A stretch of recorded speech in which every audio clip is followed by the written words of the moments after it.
Bonsoir à tous. Le débat sera consacré ce soir au coronavirus, l'épidémie de pneumonie virale qui a contaminé plus de 17 000 personnes dans le monde et fait plus de 360 mortellement selon un dernier bilan. Alors, la très grande majorité est concentrée en Chine, comme tout le monde le sait. Un taux de mortalité très faible de 2%. C'est bien moins que celui du virus du SRAS en 2002.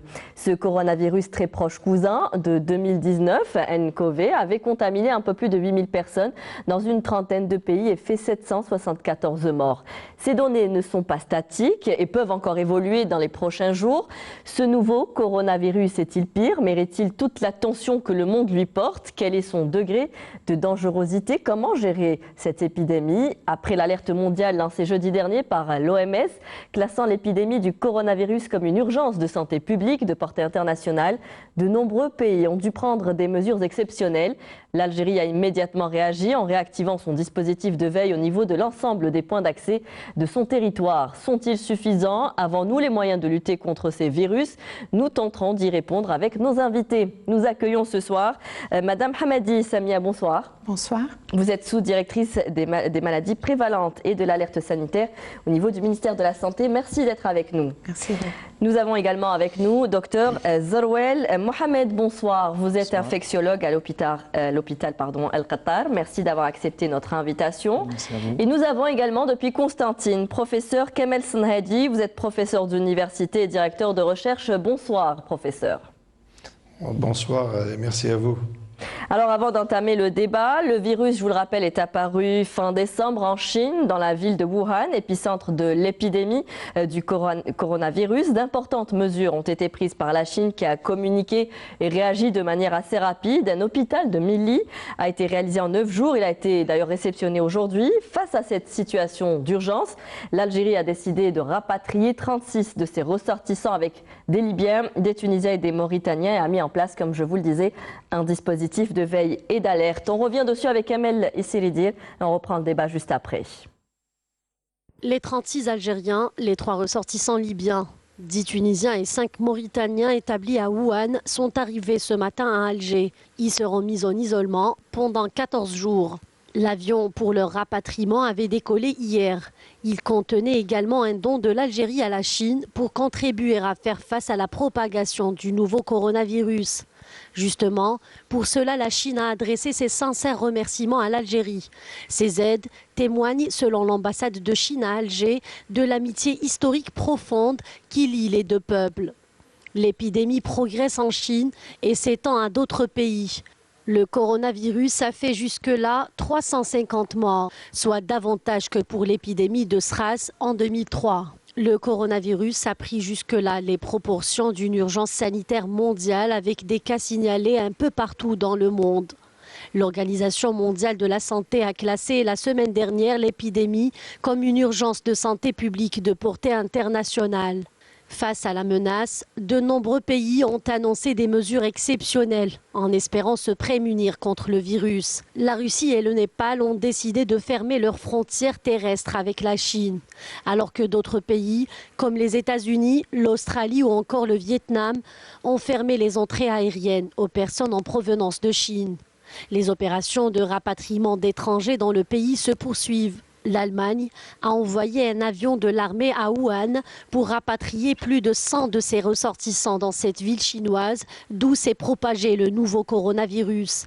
Le Panama a rapatrié ses étudiants de Chine. Comme partout ailleurs, ces jeunes vont être placés sous observation. Il est à signaler que le premier décès hors de Chine a été répertorié aux Philippines. Face à tout cela, Pékin souhaite renforcer la coopération internationale contre l'épidémie du coronavirus. Le nombre d'infections confirmées en Chine a dépassé 17 200 cas selon un dernier bilan provisoire. Nous revenons donc sur le plateau pour le débat. Beaucoup d'inquiétudes, beaucoup d'informations diffusées ça et là faisant monter la tension chez nous en Algérie.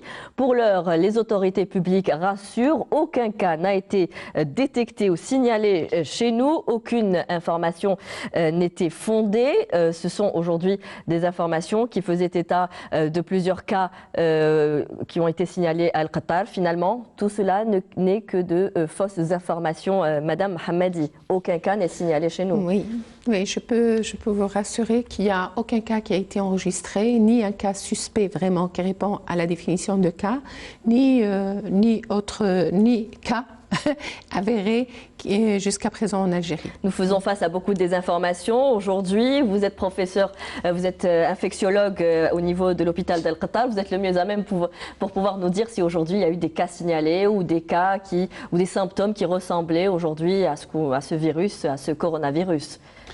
Il est clair qu'il y a beaucoup de gens qui viennent consulter pour des manifestations respiratoires avec de la fièvre.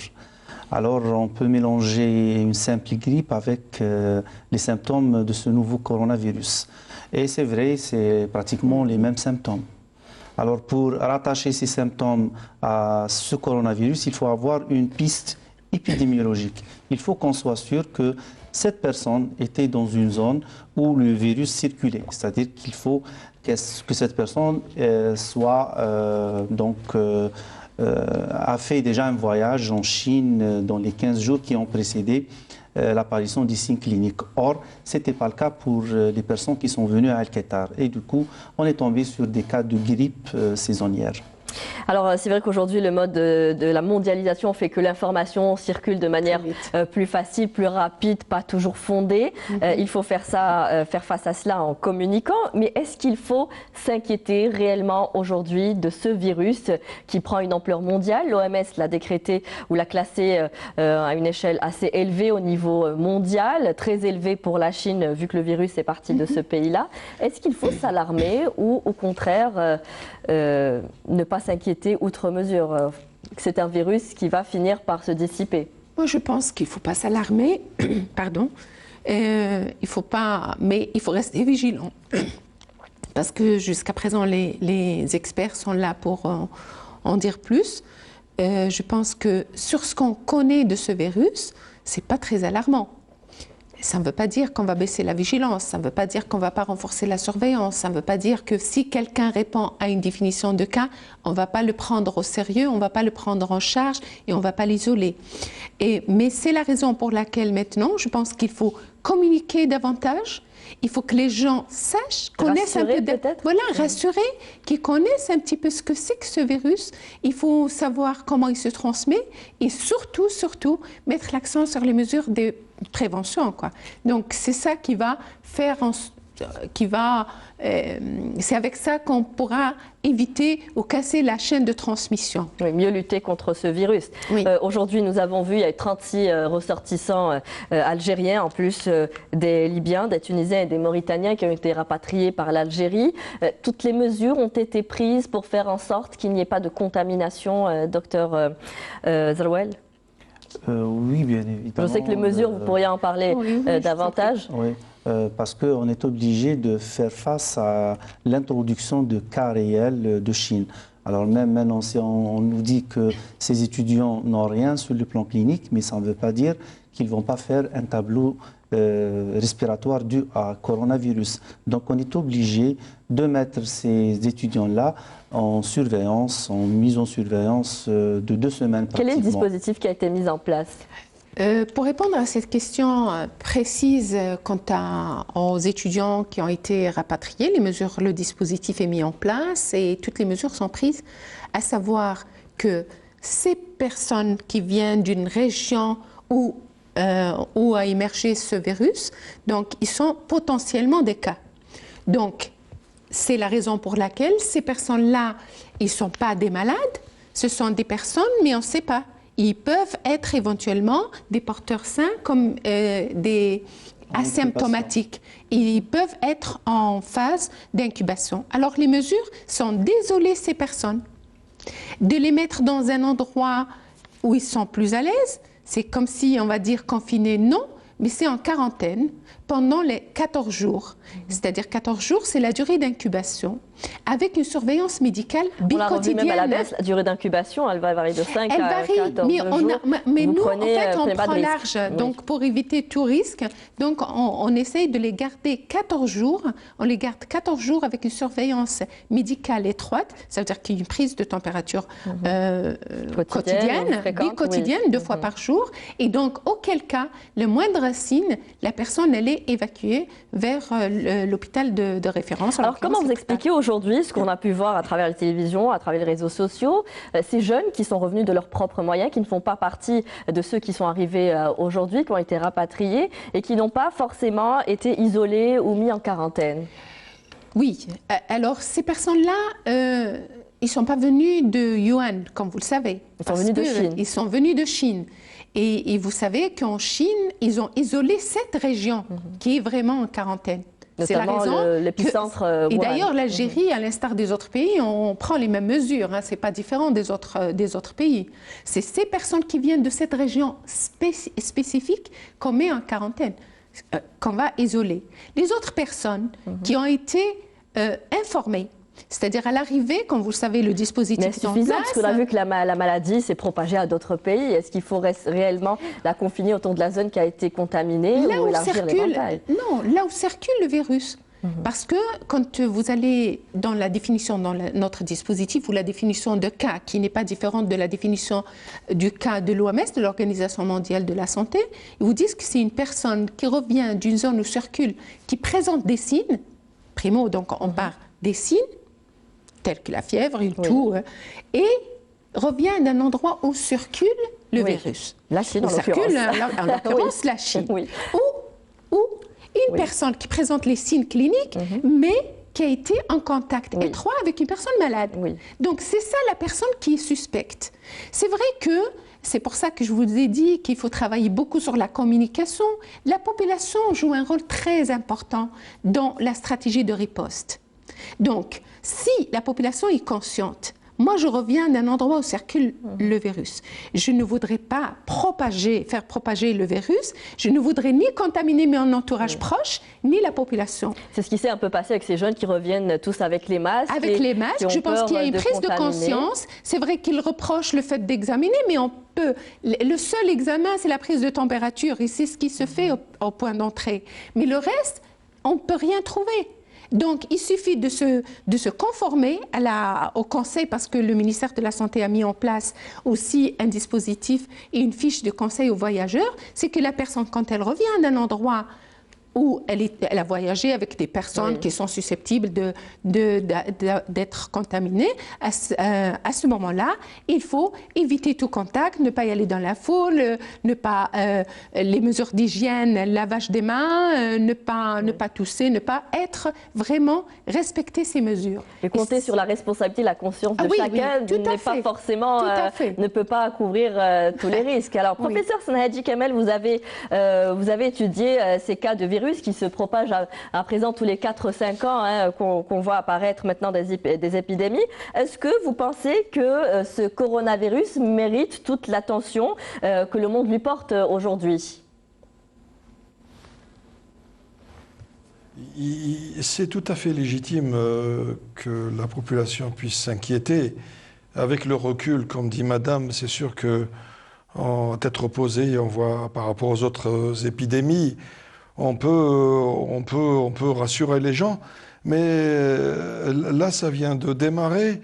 Et comme dans toute épidémie, comme dans toute l'histoire des épidémies, ça commence toujours par, on est dans la phase ascendante, qui est accélérée, c'est la forme exponentielle. Vous savez, c'est une courbe qui monte, qui monte, qui monte. Cette partie rapide, c'est ça qui fait peur.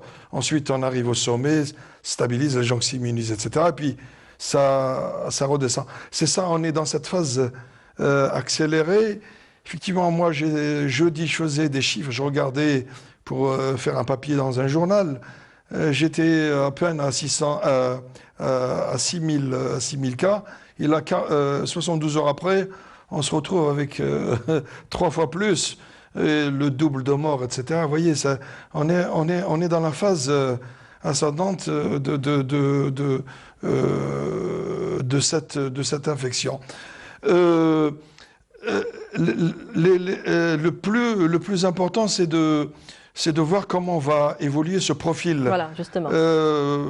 Avec le temps, c'est pas quand on arrive en haut de la courbe, c'est-à-dire que donner le temps à ce que les patients puissent développer une immunité, c'est-à-dire leur système immunitaire puisse réagir pour pouvoir observer la décroissance de la courbe. Alors Mais justement, est-ce que nous avons des paramètres qui puissent nous permettre de savoir comment va évoluer cette épidémie? Et absolument, comment elle va évoluer, mais en fonction des données scientifiques. Parce que, bon, il appartient à la famille des coronavirus. On en connaît 6 par rapport à l'humain, et c'est le 7e qui se rajoute. Les Chinois l'ont isolé, et ils ont publié rapidement, c'est très bien, sa composition génétique, etc. Ils collaborent avec les Russes pour pouvoir peut-être avoir une échelle plus grande, parce que si un vaccin est mis au point, c'est des milliards en Chine, hein, donc il faut en fabriquer beaucoup. C'est pour ça peut-être cette coopération entre... Et ils demandent de l'aide, ce qui est assez rare pour la Chine. Ils demandent de l'aide pour les masques et pour tous les produits qui puissent permettre voilà, à l'échelle de se prémunir. Et puis, donc, ces données scientifiques, il reste encore un petit défi qu'on ne sait pas. Il faut avoir encore plus d'informations. Est-ce que ce sera un virus, j'espère bien, ce sera comme les autres coronavirus, mes collègues l'ont signalé, comme celui qui cause le SRAS, le syndrome aigu, donc respiratoire, et celui le MERS aussi, qui a surgi en Arabie Saoudite. En Moyen-Orient. On va revenir dessus On va revenir dessus, professeur Snahadi, si vous permettez. Je vais donner la parole à Dr Zerouel. Aujourd'hui, est-ce qu'on a une idée, on l'a dit, ça a démarré à Wuhan, donc dans une ville chinoise, puis le virus s'est propagé, il a migré par le biais d'un animal intermédiaire. C'est-à-dire que ces dernières années, c'est toujours l'animal qui est un peu à l'origine de toutes ces épidémies. Effectivement, actuellement, on parle de maladies émergentes et réémergentes. Et dans la majorité des cas, il s'agit de virus. Donc, le point de départ est toujours un animal. Là, on suspecte un serpent, une chauve-souris. On ne sait pas exactement. On sait que c'est parti d'un marché de poissons. En 2003, on a parlé du SRAS. Oui. Le point de départ, c'était une chauve-souris. En 2015, pour le MERS, c'était le chameau. Et actuellement, on revient également à la chauve-souris et au serpent. Donc, on sait que ces maladies émergentes c'est des zoonoses, donc c'est des maladies qui touchent les animaux et ils peuvent se transmettre. Mais par quels moyens se transmettent-elles justement? Ce changement, donc c'est des virus qui vont s'adapter à l'être humain. Donc du coup, leur adaptation va passer par une phase où ils vont être en incubation et par la suite, ils vont se modifier pour pouvoir se transmettre d'un être humain à l'autre. Et pour les coronavirus, c'est la même transmission que le virus de la grippe. La grippe également, dans beaucoup de cas, les épidémies étaient d'origine... C'est les symptômes également. D'origine également. C'est l'animal qui était à l'origine. Donc il y avait la grippe aviaire, il y avait la grippe porcine. Et donc toujours, le point de départ était l'animal. Oui. Alors, oui. Si je vais revenir juste sur la transmission de l'animal à l'homme, en fait, ce n'est pas encore... Cette hypothèse, elle est privilégiée parce que c'est au niveau du marché que ça a été déclaré, cette épidémie. Ça veut dire mais on ne connaît pas réellement comment ça s'est transmis. C'est la raison pour laquelle on dit qu'il faut éviter le contact avec les animaux et ne pas, si on doit manger de la viande ou de la nourriture, il faut la faire bien cuire, ou même du lait. Oui. Donc, il faut vraiment faire bouillir ou faire cuire à haute température, ce qui va tuer le virus. Et puis, respecter certaines mesures d'hygiène, comme se laver les mains, etc. Voilà, et quand on touche, il ne faut pas toucher l'animal, et si on le touche, il faut se laver les mains avant de faire quoi que ce soit. Ça peut être dû à la manipulation également. Tout à fait. Donc, on ne sait pas réellement comment ça a été transmis de l'animal. L'hypothèse est privilégiée, donc c'est que c'est fort possible que ça soit une zoonose, connaît pas l'origine exacte, mais après, la transmission d'homme à homme, c'est respiratoire comme... Alors pourquoi est-ce qu'il y a un peu ce battage médiatique autour de ces épidémies quand on sait que la grippe ou que d'autres maladies tuent plus et on n'en fait pas autant, on n'en parle pas autant forcément, vous le disiez tout à l'heure avant, comme la rougeole ou peut-être la grippe saisonnière. Est-ce qu'aujourd'hui, parce que la maladie est plus contagieuse ou elle se propage plus rapidement, ou est-ce que aussi parce qu'aujourd'hui ça se passe au niveau mondial et que l'information circule différemment? C'est la peur de l'inconnu. Voilà. On ne connaît pas cette maladie. On ne connaît pas bien le virus. On ne sait pas comment elle va évoluer. Mais voilà. Donc, on a toujours peur de l'inconnu. Une fois qu'on maîtrise, on connaît. Après, c'est comme la grippe. Les gens, ils ont tendance à banaliser. La raison pour laquelle les gens, parfois, quand ils vont se rendre chez un médecin, c'est une fois un état dépassé, c'est-à-dire une fois qu'ils commencent à déclarer une complication. La grippe qui a déjà fait des morts chez nous cette année. Tout à fait. Oui. Nous avons 5 décès enregistrés. Dus à la grippe saisonnière. Oui, saisonnière, les cas de grippe compliqués. Mais le coronavirus, les gens, ils ont peur de par le monde parce que c'est nouveau, tout simplement. On ne maîtrise pas, on ne connaît pas. Primo, parce que vous savez, toute pathologie qui n'a pas, où on n'a pas de vaccin, où on n'a pas de traitement spécifique, ça fait peur. Quand on parle de décès, de nombre de la mortalité, même si elle n'est pas très importante, on a peur, et d'autant plus on ne sait pas comment ça va évoluer, et d'autant plus on ne sait pas comment ça se transmet exactement. Oui. Donc tout ça fait que ça crée... et puis le nombre, vous savez, quand on dit un problème de santé publique, c'est par rapport aussi à l'importance, le nombre de cas, et puis vient aussi la gravité. Alors on a 362 cas mortels qui sont déclarés jusqu'à aujourd'hui. La plupart, la majorité vient de la Chine. Est-ce que aujourd'hui, quand on parle de ce nombre de cas, on compare généralement avec le SRAS qui est beaucoup plus important? Est-ce que la durée est encore trop courte? Il faut encore attendre pour savoir si ce virus va muter. Est-ce qu'il peut muter aussi et devenir plus virulent avec le temps? Les virus sont connus par leur mutation. D'ailleurs, c'était un vrai obstacle pour fabriquer des vaccins avec les anciennes méthodes de fabrication. Et donc là, il y a toujours ce risque-là, que le virus s'adapte encore et encore. Donc on n'est pas arrivé au summum de l'épidémie, on ne sait pas comment les choses vont évoluer par la suite. Alors professeur Snadi, vous avez dit qu'aujourd'hui le problème c'est qu'il est moins mortel mais il se propage peut-être un peu plus vite, la contagion est plus rapide, c'est ce qui crée un peu cet état d'alerte au niveau mondial. Est-ce que vous pensez que le dispositif mis en place suffit à faire face à ce genre de situation? Oui, tout a été déployé sur le plan international pour que ça soit ainsi. Il a l'air d'être plus invasif, mais visiblement peut-être moins mortel, moins agressif. Donc on voit que ça se propage très rapidement. Les autorités chinoises, je pense, c'est extraordinaire de s'adapter en 10 jours, de faire un hôpital.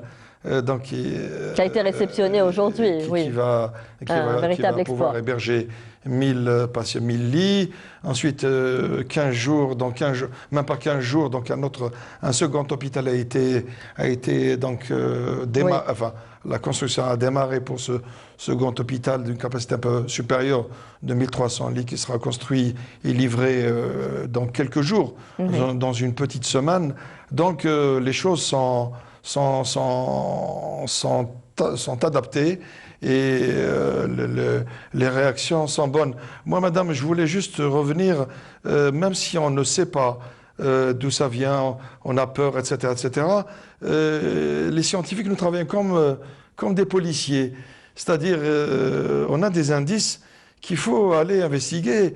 C'est le terrain qui compte, c'est la matière qu'il faudrait utiliser. C'est ce marché de Wuhan, un marché aux poissons, mais en fait c'est une espèce de ménagerie où tout est vendu pêle-mêle, des serpents, des chauves-souris, des renards, des crocodiles, etc. Il y a eu et ce sont les premiers marchands qui travaillaient dans ce marché chinois, vendeurs de tous ces animaux, qui étaient contaminés, les premiers. Les premiers exposés. On a regardé dans les poissons, aucun poisson ne contient ce coronavirus. Donc, les autres animaux ont été donc, pistés et il semblerait donc, que celui qui a été isolé à partir des poissons, des serpents qui sont vendus dans ce marché, ce sont les souches isolées à partir de ces serpents qui ont l'air d'avoir une grosse homologie, donc une similitude avec le corona isolé de ces marchands de poissons. Donc bien sûr, et c'est de là qu'on pense au serpent qui aurait peut-être chassé, c'est le prédateur de la chauve-souris. Donc il a dû peut-être donc chasser des chauves-souris contaminées. Ensuite, le coronavirus de la chauve-souris a pu s'adapter chez le serpent. Et ensuite, c'est la promiscuité, la manipulation intensive, etc., de tous ces animaux sans mesure d'hygiène infectés qui ont pu probablement être à l'origine du passage. Parce que même, on sait qu'il y a eu par exemple dans l'histoire des infections, des virus qui sont spécifiques que des animaux, et puis beaucoup plus tard, ils ont évolué, ils se sont transmis à l'homme, ce qu'on appelle, ils ont fait, ils ont changé d'espèce. Donc, et là, c'est des choses qu'on a pu démontrer en manipulant de façon intensive des souches virales qui sont spécifiques que d'animaux. Si vous les manipulez beaucoup, vous êtes blessé, vous avez des portes d'entrée, etc. Vous dites aujourd'hui... Oui, la seule confirmation aujourd'hui finalement qu'on a aujourd'hui, c'est que finalement c'est d'origine animale. On a eu le cas du MERS peut-être au Moyen-Orient, on a vu que c'était les chameaux qui étaient touchés. Est-ce que nous pouvons à l'avenir mettre des dispositifs de veille ou d'alerte qui nous permettent un peu d'essayer d'assurer un peu nos arrières et de prévenir certaines épidémies ou pas ? Écoutez, je ne sais pas, vous savez ce qu'on doit faire. On doit retourner à revoir le problème de notre mode de vie et de consommation cette destruction écologique. Ce n'est que le résultat, toute cette catastrophe, entre guillemets, j'espère qu'on n'en sera pas une, mais cette catastrophe, elle est générée par l'homme. C'est l'homme, c'est le développement de l'homme. Il y a la population qui a augmenté, il y a les populations, il y a l'appât du gain, il y a la déforestation du sud-est asiatique. La pauvreté aussi, qui peut pousser à consommer eh bien, par exemple, pas forcément saines. Tous ces animaux, même si la chauve-souris hébergeait ce coronavirus, elle était dans une forêt vierge, dans une jungle. Donc c'est comme Ebola. Ebola existait depuis pas mal de temps et c'est une maladie foudroyante. Mais le fait que c'est déclenché une catastrophe plus tard, parce qu'on a fait une déforestation massive, les chauves-souris ont pu s'enfuir. Il n'y a plus de forêt. Donc qu'est-ce qu'elles font? Elles se déplacent où elles doivent se cacher et se nourrir. Merci, professeur. Elles arrivent vers les villages. On va revenir un peu au dispositif algérien qui nous concerne aujourd'hui, puisqu'on sait que ce genre d'épidémie surviennent à peu près tous les 4-5 ans. On a vu différents coronavirus qui ont pu être détectés ces dernières années, qui restent un peu de la même famille. Est-ce qu'aujourd'hui, il ne faudrait pas peut-être aller dans la prévention et voir un peu plus loin, essayer de mettre en place des dispositifs qui puissent, où on puisse réagir à temps face à une épidémie plus importante? Aujourd'hui, nous sommes capables de répondre aux urgences. Non, merci beaucoup pour cette question. En fait, je vous informe que l'Algérie dispose d'un plan de préparation, d'alerte et de riposte. Donc, nous avons déjà notre plan. Nous avons un dispositif qui est mis en place pour faire face à toute menace. Et ceci conformément au règlement sanitaire international dont je suis le point focal national. Je veux dire que par rapport à ça, nous avons ce dispositif, nous avons notre plan, on sait quand est-ce qu'on doit le faire. Le dispositif, et c'est la raison... Si vous pouviez nous donner des détails.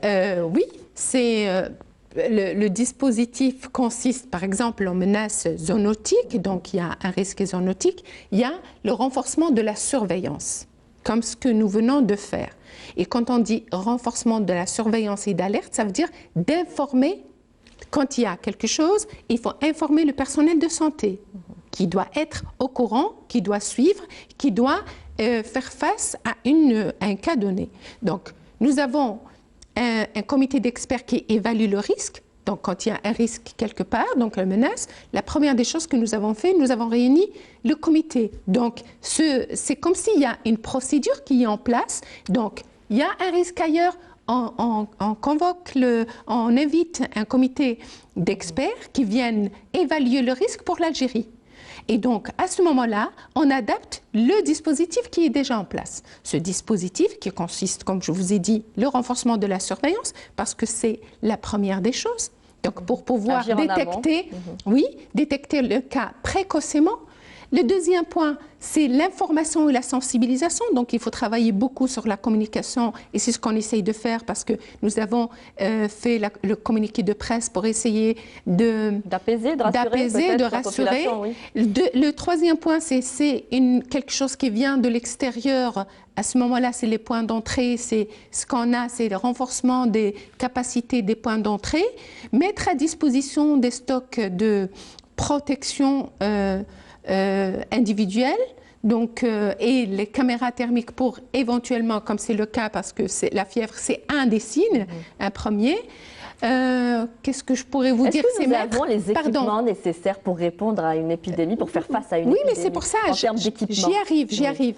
Nous avons des hôpitaux de référence pour la prise en charge d'éventuels cas d'infection sévère. Donc, nous avons ces hôpitaux de référence et nous avons aussi, dans tous les hôpitaux, il y a une note ministérielle pour mettre à disposition un lit, voire 2 lits dans chaque service.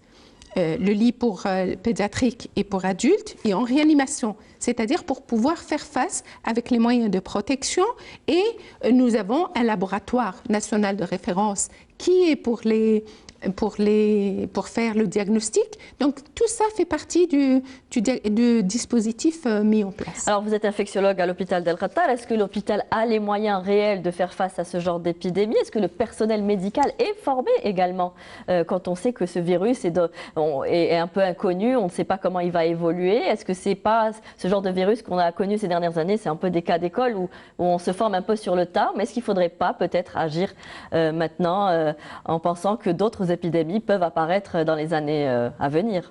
En tout cas, la formation du personnel médical, paramédical et même les autres auxiliaires est un phénomène ou bien est un process continu. Donc on ne va pas arrêter à une période ou bien on ne va pas attendre qu'une épidémie survienne pour agir ou bien pour faire face. Alors on est obligé de faire de temps en temps des exercices, des simulations pour des cas probables de maladies émergentes ou réémergentes. Peut-être le problème va se poser quand il y a trop de médiatisation et quand l'information passe très mal. Et à ce moment-là, les gens vont avoir peur. On ne veut pas tomber dans cette situation, mais à l'état actuel, le personnel médical est préparé, le personnel paramédical également. Vous allez me dire, il y a peu de cas, donc vous arrivez à gérer, c'est facile, oui, c'est vrai. On n'aime pas avoir plus de cas, mais on veut bien que les choses se passeront de la même façon qu'à El Khattar ailleurs. Donc dans d'autres villes, dans d'autres points, dans d'autres hôpitaux, il vaut mieux avoir un dispositif au moins bien défini, comme ça on va recevoir les cas suspects et on va les prendre en charge. Je voudrais dire aujourd'hui, vous dites qu'il ne faut pas s'alarmer, mais comment réagir? Aujourd'hui, la population s'inquiète réellement. Il ne faudrait peut-être pas banaliser et de faire en sorte que la maladie après puisse se propager. Il faudrait que les personnes soient aussi conscientes qu'il y a un risque réel et qu'elles puissent aussi se rendre aux hôpitaux et demander à ce qu'elles soient prises en charge. Parce que si on banalise, peut-être que... On ne va pas banaliser, voilà. C'est plutôt, on va dire que que c'est une maladie respiratoire qui ressemble à une grippe et qui peut donner des complications mortelles sur terrain. Ne pas paniquer peut-être, mais oui, sur se terrain. rendre directement. Si on donne l'exemple du SRAS en 2003, les cas du décès étaient dans plus de 50% chez des personnes qui ont dépassé les 60 ans. Également pour le MERS-CoV de 2015, c'était la même chose. Et actuellement, même les Chinois nous disent que les cas de décès surviennent chez des personnes qui ont dépassé les 55 ans. Les plus vulnérables. Donc, il faut avoir vraiment des personnes vulnérables. C'est le même cas que pour la grippe, pour la rougeole. Toutes les maladies respiratoires peuvent donner ce mode d'évolution, donc ce mode évolutif. Donc, on va dire que dans la majorité des cas, les gens guérissent spontanément. Mais nous, on ne veut pas que l'épidémie s'introduise et on ne veut pas qu'elle se propage. Donc, le dispositif de veille sanitaire... Vous avez les équipements nécessaires au niveau des hôpitaux? Les équipements sont disponibles, oui. Il y a le stock les d'urgence. Médicaments également, parce qu'on a souvent des pénuries de médicaments chez nous. Est-ce qu'à ce niveau-là, on peut également Il n'y a pas de médicaments spécifiques pour cette maladie. Non, je parle d'épidémie en général, mais bon, celle-ci en particulier aujourd'hui. Mais est-ce que nous pouvons faire face à ce genre d'épidémie? Je pense que quand on définit la maladie elle-même, quel est le risque, on va avoir certainement les médicaments. Alors, on a déjà réagi en situation de crise de par le passé, peut-être avec le virus H1N1, où l'Algérie a dû acheter des millions de vaccins, des millions de dollars, et qui ont fini par se périmer. Je pense que, voilà, on revient toujours sur cette question, mais je pense que ce n'est pas seulement pour l'Algérie. Vous savez, c'était un phénomène mondial et c'est tous les pays, parce que c'était aussi nouveau, c'était la panique et il y avait beaucoup, d'autant plus qu'il y avait au départ des taux de mortalité élevés, c'était des jeunes, c'était des femmes enceintes, et donc c'était là beaucoup plus de panique. Et donc on dit, oui, il y a un médicament qui est disponible, qui pourrait être efficace, donc autant avoir le stock parce qu'on avait peur, on se dit, ça va être une flambée pas possible et tout le monde va être atteint de la maladie. Et je pense que c'est pas c'était une précaution. C'était par mesure préventive. C'était des leçons aussi. Vous savez, de là, on a tiré des leçons. Et tout le monde, y compris l'OMS, parce que c'était la recommandation de l'OMS, le Tamiflu, si vous vous rappelez. Oui. Et je pense que pour répondre à ça aussi, tous les pays ont pris leurs précautions. D'ailleurs, il y en a quelques pays qui n'ont pas trouvé le quota et nous, on était privilégiés pour avoir notre quota. Maintenant, les choses sont un peu différentes. Ça ne veut pas dire qu'on va banaliser, ça ne veut pas dire, moi je dirais juste, c'est un problème, et d'ailleurs même les recommandations de l'OMS ont dit, c'est une infection respiratoire. Tous les médecins sont formés pour les infections respiratoires, même graves. Donc à ce moment-là, on connaît qu'est-ce qu'il y a lieu de faire devant une telle infection. Pour le mode de transmission, je pense qu'il faut parler beaucoup des mesures préventives et des gestes. C'est généralement les plus proches de la famille qui sont les plus concernés, hein, puisque vous me le disiez tout à l'heure, il suffit d'être à 1 mètre de la personne pour la contaminer. Oui, beaucoup plus la famille, le personnel de santé. Vous savez, le personnel de santé, il est vraiment une population à haut risque d'exposition. Pour revenir aux personnes qui sont parties pour le rapatriement des 36 Algériens, est-ce que même le personnel médical et le personnel navigant seront isolés ou pas parmi les mesures préventives? La question m'a été posée tout à l'heure. On a essayé de regarder ce qui se passe ailleurs. C'est vrai qu'il n'y a pas des directives franches, mais on va essayer de raisonner. Est-ce que ce personnel, il a été dans une... Primo, les personnes qui ont été rapatriées, ce ne sont pas des personnes qui sont malades. Mais on ne sait pas. Est-ce qu'ils sont en phase d'incubation? On le saura dans 14 jours. Voilà. Est-ce qu'ils sont, ou avant. Oui. Est-ce que ces personnes ne sont pas sains, ils ne sont pas malades? Donc, possible qu'ils sont asymptomatiques. Mais, jusqu'à preuve du contraire, ça n'a pas été fortement démontré que la période d'incubation peut être transmissible. C'est-à-dire que les personnes qui ne sont pas malades et qui sont en période d'incubation, ils transmettent le virus. Il y a eu quelques cas. Alors, face à de telles interrogations, quelle procédure tenir? Il n'y a pas eu un contact étroit. C'est-à-dire, donc, les personnes ont été informées pour. Là, je parle de l'avion, hein, oui, je parle du de personnel navigant, des médecins qui doivent prendre les températures des passagers. Ils prennent leurs précautions. Ils avaient leur masque, ils prennent les précautions pour faire. Ils sont en contact direct avec les passagers. Oui, ils sont en contact direct, mais pas étroit, mais avec des mesures préventives. C'est-à-dire, La protection, elle est la importante. protection. Ils avaient leur protection. Le masque suffit à C'est des protéger masques contre une FFP3, contamination? FFP2, FFP3, c'est des masques qui protègent. On va On les les change, changer chaque oui. 4 heures, mais ça protège. Alors, ces personnes, c'est oui. vrai qu'ils vont s'inquiéter. Moi, je suis partie chercher des malades et du coup, ils vont m'isoler pendant 2 semaines, loin de ma famille. Oui. C'est un peu, ça pose. Je pense que, et je laisse aussi, j'aimerais bien demander l'avis du professeur Senhadji Oui. et du docteur Zarouel.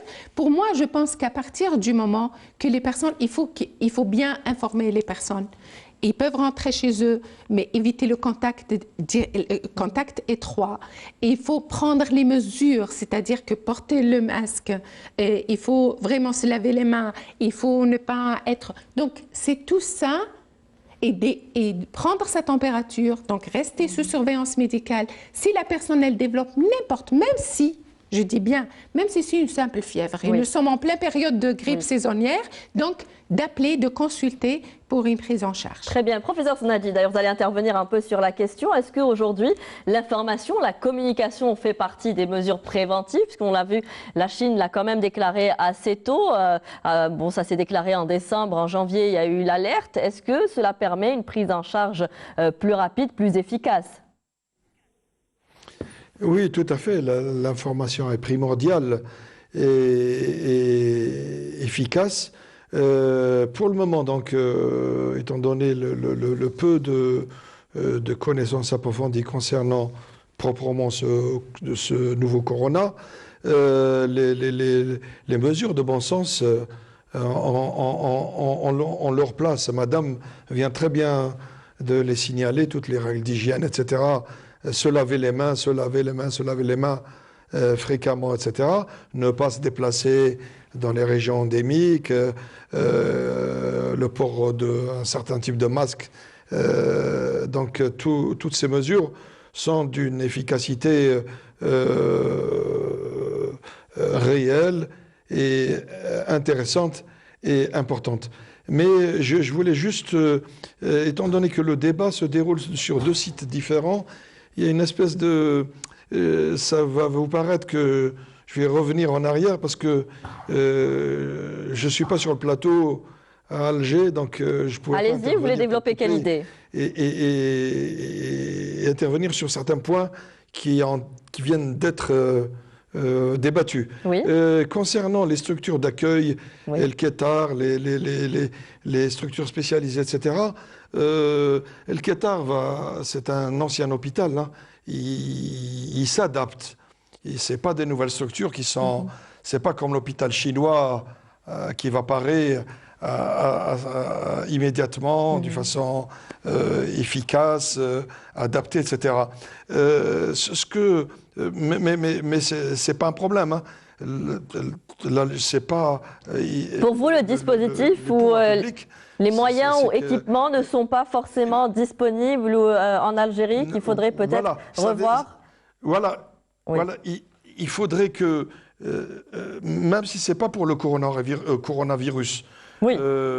L'exemple on parle à long de terme, toutes ces nouvelles infections où chaque 3-4 ans, on voit quelque chose maintenant qui arrive, Ebola, SRAS, MERS, ce dernier corona, etc., le VIH auparavant. Vous voyez un peu, il y a des choses qui commencent qui se mettent en place et qui font peur. C'est-à-dire qu'il faut se préparer aujourd'hui à des épidémies plus importantes. C'est se préparer par rapport au pouvoir public qui doivent se déployer pour... parce qu'en Algérie, j'espère que non, un jour, peut-être qu'il y aura émergence ou réémergence d'une... Mais avec la mondialisation aujourd'hui, je crois que le virus n'a plus de frontières, hein. Vous parlez du mode de vie de l'homme qui a changé, le mode de vie même au niveau de la vie de tous les jours, du transport. On dit que le monde est devenu un petit village, donc du coup les maladies se propagent plus rapidement. Il n'y a pas de frontières au virus. C'est là qu'il faudrait peut-être prendre conscience et agir de manière à pouvoir affronter ce genre d'épidémie à l'avenir. agir, je veux dire par là, il faut dès maintenant commencer à penser à mettre des structures spécialisées, modernes, telles que des laboratoires protégés, tels qu'un P3 ou un P4, complètement, parce qu'un jour, quelque chose va nous tomber dessus. On est obligé d'avoir des structures confinées, adaptées, où lorsqu'il y a une catastrophe, on a des tiroirs où on peut isoler les patients, isoler les prélèvements, etc., etc., etc. C'est pas parce que on se dit que c'est loin, que c'est en Chine, etc., ou en Afrique lointaine. Ebola n'était pas loin. C'était aux frontières subsahariennes. Moi, j'avais peur à une certaine époque que ça allait traverser et arriver. Les frontières, donc, et les pays africains de la partie subsaharienne qui ont beaucoup moins de moyens que nous ont pu faire construire des P4, pas comme celui de Lyon ou de San Francisco ou celui qui est en Allemagne. Ce sont des structures où on travaille, par exemple le virus Ebola qui est un virus très très très dangereux.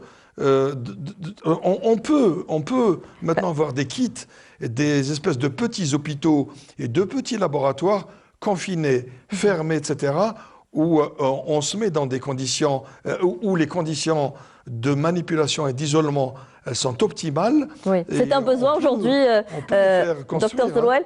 Je vous reprends la parole, professeur Snahadji, pour la donner à Dr Zerouel. Aujourd'hui, nous avons besoin réellement de nouvelles infrastructures dans le domaine de la santé. Ça, c'est clair. Personne ne pourra dire le contraire. On en a besoin. On a besoin des structures d'hospitalisation P3, des laboratoires P3 pour faire face à des maladies émergentes et réémergentes. Je pense que le besoin est réel et tout le monde est...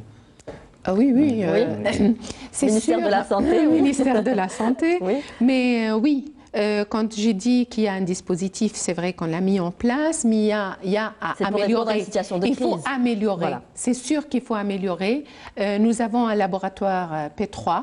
Certes, c'est le laboratoire national. Le définir, voilà, c'est le laboratoire national des virus respiratoires d'Institut Pasteur qui fait le diagnostic pour le moment et qui a fait le diagnostic pour les autres corona. Donc c'est vrai qu'il y a à améliorer. Oui, il y a un manque d'infrastructures, il y a un manque de lits. C'est-à-dire qu'aujourd'hui, nous connaissons la réalité des choses. Est-ce qu'il ne faudrait pas commencer c'est pour ça que je me dis, est-ce que pour le moment nous sommes prêts? Je dirais oui. Est-ce que nous sommes prêts pour une épidémie beaucoup plus importante? Non, il faut en prendre améliorer. Je pense tout le monde est conscient de cette situation et je pense qu'il faut améliorer le quotidien, il faut améliorer nos structures, il faut améliorer aussi le milieu de travail de nos personnels parce que c'est important pour pouvoir travailler aussi. Oui. Alors, est-ce que l'analyse des risques aujourd'hui est un préalable et qu'il faudrait passer par là pour prévenir ce genre de maladie à l'avenir, puisqu'on connaît un petit peu, est-ce qu'on peut identifier les dangers et commencer à faire un travail en amont?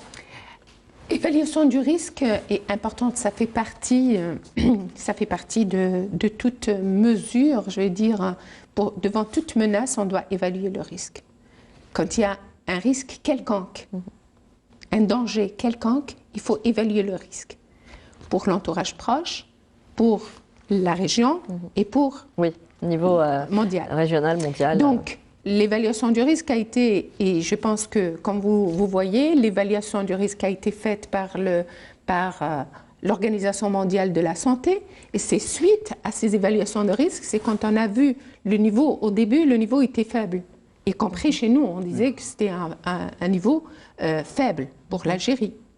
Mais après, il est modéré. Et donc, le niveau s'élève un peu, et c'est par rapport à l'évolution de la situation. L'évolution en quantité, et je veux dire en agressivité, en contagiosité. Donc ça, c'est indispensable, et ce n'est pas que l'OMS. Je pense que l'avantage de cette maladie, cette fois-ci, c'est que, primo, la Chine a déclaré rapidement, elle a fait le séquençage assez rapidement, donc elle a travaillé en étroite collaboration avec l'Organisation mondiale de la santé qui a collaboré avec tous les pays et suite à cela que le risque est évalué régulièrement. Nous avons mis une cellule de veille qui évalue, qui suit la situation. Qui se réunit, oui. Non, c'est une cellule de veille qui suit la situation. Le comité c'est en fonction de l'évolution des choses. Oui. Quand on voit, donc on fait réunir le comité d'experts qui évalue de nouveau le risque.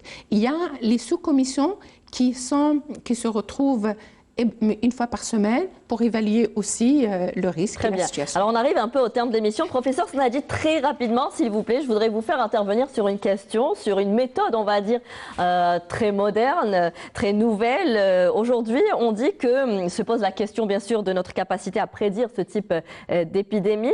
Il y a une start-up canadienne qui a développé un algorithme basé sur l'intelligence artificielle qui a réussi à anticiper l'apparition de nouveaux virus. Fin décembre, d'ailleurs, il aurait détecté le développement du coronavirus à Wuhan, 10 jours même avant l'OMS. Est-ce qu'il faudrait peut-être aujourd'hui développer ces nouvelles méthodes pour pouvoir prédire ce type d'épidémie? Tout à fait, madame. Vous touchez, c'est l'un des points les plus importants. C'est-à-dire qu'on peut compter sur d'abord le meilleur médicament, c'est le système immunitaire, en espérant que ce nouveau virus ne soit pas trop mutant, parce que le système immunitaire ne peut pas parer quelque chose qui mute sans cesse. Ça, c'est primo. Mais vous avez touché du doigt un problème important, c'est celui de la modélisation. Ce qu'on appelle la modélisation moléculaire, elle permet à partir, par exemple, pour le coronavirus, le dernier, donc on n'a pas toute la séquence, on ne sait pas sur quels endroits il va se fixer précisément. Pour le SRAS et pour le MERS, on le sait. Donc on a donc au niveau, on a une banque de données biologiques qui a le séquençage de tous les récepteurs sur lesquels, enfin, la majorité des récepteurs sur lesquels peut se fixer un virus, peut se fixer un médicament, etc. etc.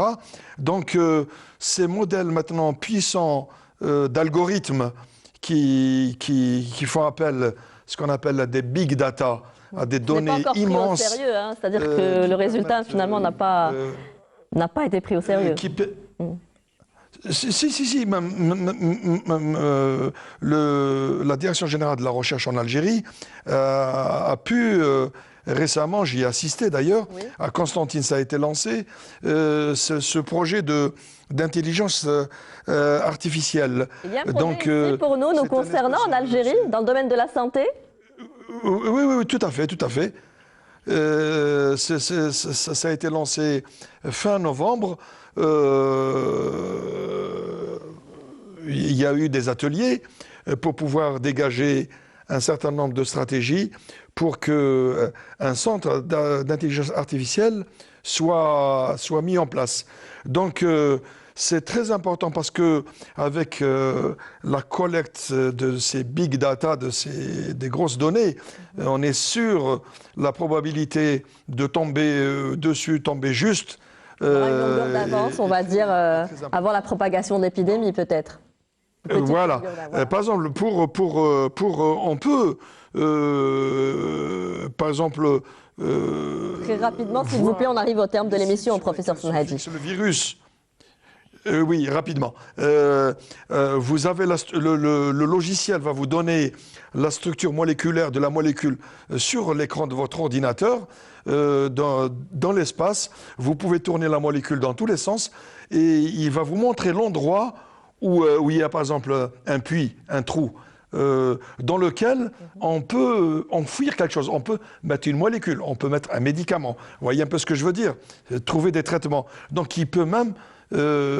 avec ce modèle de prédiction où doit se fixer telle ou telle molécule, il peut vous proposer la molécule qui est adaptée et il va même vous suggérer, vous proposer quelques modèles de molécules qui sont des médicaments, il va vous la placer même dans cette espèce de conformation de ce récepteur cellulaire sur lequel doit se fixer le virus. À ce moment-là, merci, si professeur vous proposez une molécule là, on qui arrive va réellement en rentrer à termes l'intérieur, d'émission. Oui. elle va bloquer le système. Vous voyez, Oui. et le virus ne va plus se fixer sur la cellule cible, il ne va plus aller plus loin, donc la cellule ne va pas infecter et le virus sera neutralisé. Merci professeur Sonadji. J'aurais aimé parler d'autres points juste très rapidement. On dit que de nombreux internautes s'inquiètent du risque de contamination par le nouveau coronavirus en ouvrant un colis provenant de Chine. Il y a eu cette stigmatisation envers la Chine. On rassure finalement. L'infection, enfin le taux de contamination est faible, très faible ou inexistant. En plus, il faut avoir une contamination respiratoire avec un contact vraiment très rapproché. Alors certes, les surfaces inertes peuvent être contaminées par un virus, mais un colis qui vient de la Chine jusqu'à l'Algérie, il a eu plus de 4 heures le virus ne peut pas survivre. Il ne peut pas. D'accord. Je voulais juste rajouter un dernier mot, s'il vous plaît, parce que vous venez de poser une question qui revient souvent, et j'invite nos concitoyens de consulter le site de la santé, du ministère de la Santé, parce qu'il y a tout, il est actualisé, il y a les questions et les réponses fréquemment posées, donc vous avez toutes les réponses, y compris pour les produits qui nous proviennent de Chine, que faire, comment me protéger, donc je vous invite à www.santé.gov.dz. Très bien. Je vous remercie. Merci beaucoup. Merci à vous tous d'avoir participé à cette émission. Nous clôturons donc cette émission ce soir qui a été consacrée au coronavirus. Je rappelle qu'à l'heure actuelle, aucun cas n'a été signalé en Algérie. Merci à vous tous de nous avoir prêté attention. Très bonne fin de soirée sur Canal Algérie. Au revoir.